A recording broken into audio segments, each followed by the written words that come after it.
نهني شعبنا في محافظة الحسكة وسوريا عامة بالعيد، وإن شاء الله كل عام وهم بخير وسوريا بخير.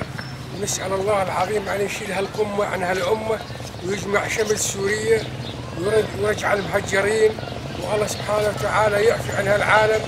والسلام عليكم ورحمة الله وبركاته.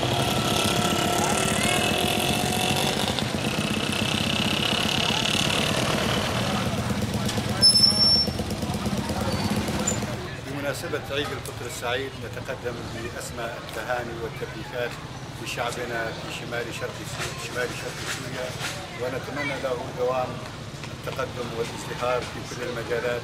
كما نقول في خاتمة القول: الرحمة لشهدائنا والشفاء عاجل جرحانا والنصر لقواتنا الباسلة.